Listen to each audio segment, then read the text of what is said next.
welcome back to the channel, and today a tag.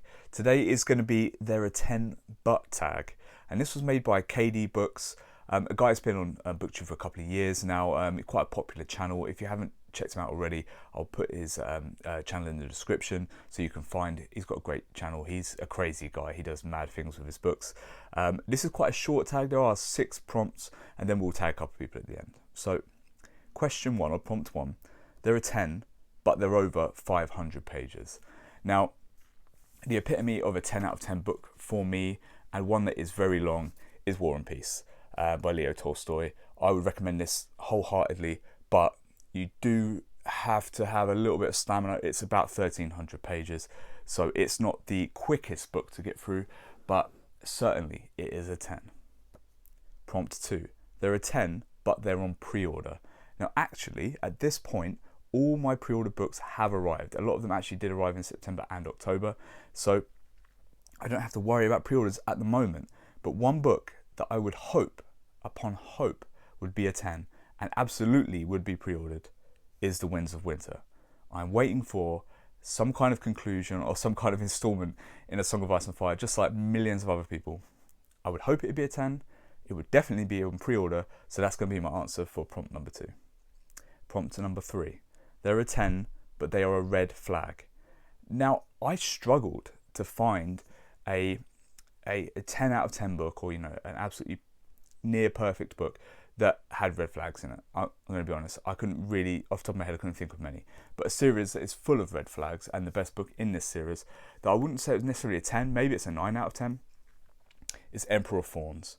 Now, Honorus Jorg Ancraft is he's a diabolical character at times, and this series is full of red flags, but it is still a fantastic series. And The Emperor of Thorns, the third and final book in that series, is probably the best of the lot, and one that is closest to being a 10 that has red flags I could think of.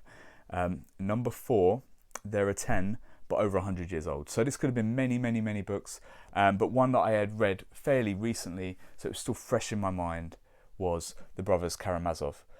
So this is Dostoevsky novel, a book of Russian theology, a fantastic book, one that is of set in the Victorian era, it's over 100 years old, and certainly one that I think warrants being on a 10 out of 10 list. Right, number 5, there are 10 but you studied them at school. Right, bear with me while I have a bit of a strength test here. One book that we probably all studied at school was the play Romeo and Juliet by William Shakespeare. This is the complete William Shakespeare here, as you can tell. It is absolutely massive, but it's a fantastic play. You don't need me to sing the praises of Romeo and Juliet. Safe to say, I absolutely adore it. It is one of the big 3 Shakespeare plays, in my opinion, which I adore all of them. And one that I'd certainly be interested in rereading, but I have Shakespeare plays that I have never read, so it is lower down on the list, unfortunately. But certainly one that I believe deserves to be on a 10 out of 10 list, because it's fantastic. Right, finally, number 6. They are a 10, but left me emotional. I tend not to cry at books. I occasionally get a little bit, emotional when I'm reading a book, especially if it's The Lord of the Rings or something like that. Something is very near and dear to me. But I'm actually going to go with Storm of Swords, because I believe it is pretty much perfect. It's it's a long, chunky boy. But I think, George R.R. Martin, he did a lot of things that a lot of people will remember being quite emotional about to his characters in this volume. It is well known for being a bit of a triggering book generally.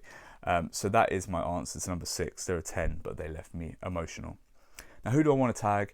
I think, as always, I like to tag Duncan, Back Away from the Donkey, because I just love hearing his answers to all these tags. And I don't believe, I'm not going to go crazy here, I don't believe Michael K. Vaughan has done this tag. So I'm actually going to tag Michael K. Vaughan, and I'm sure Steve Donahue would have done it already, but he always complains about not being tagged, so I'm going to tag Steve Donahue as well, because he's going to come up with books that probably none of us have even heard of, so it's always worth watching one of his tags.